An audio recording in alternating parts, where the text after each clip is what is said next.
everyone, it's Anya from Cooking with Plants, and today I'm making roasted garden vegetables. So let's get started. So to cook my vegetables in the oven, I'm using an 8 by 8 inch or a 20 by 20 centimetre glass container, but you can use any baking dish that you like. So I just find this is a really good size, just for 2 or 3 people as a side serve. So to this, I'm going to add a handful of baby carrots that I got at the farmers markets on the weekend. And I've also got a couple of handfuls of green beans that I've topped and tailed.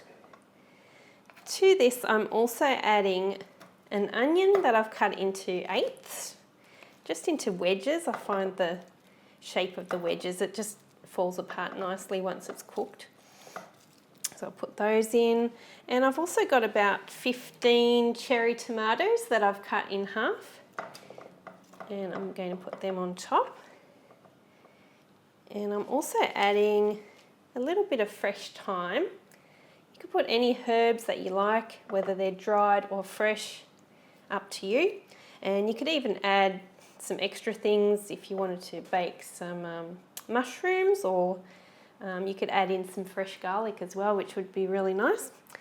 Now for the seasonings, I'm adding 1 teaspoon of dried onion flakes, and I'm also adding 1 teaspoon of dried sage.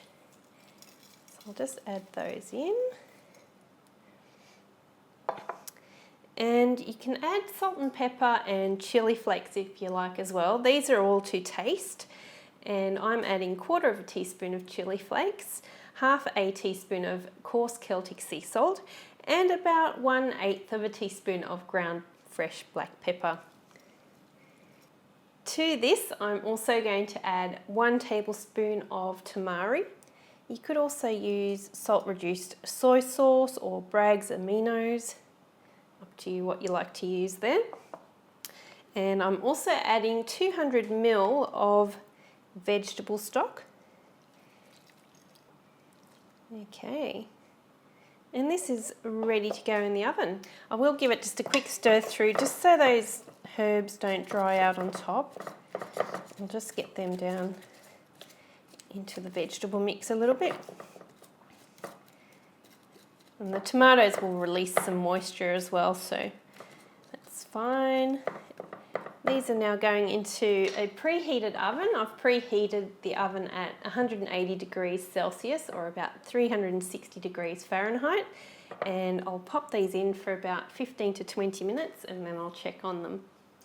So this has been in the oven for about 15 minutes. It's starting to soften up. I'm just going to give it a good stir through and then I'll put it back in the oven. So depending on how hot your oven gets, how fast it cooks, some do cook a little bit faster than others. Just keep an eye on this and just keep turning it every 15 minutes or so and just cook till it's done to your liking.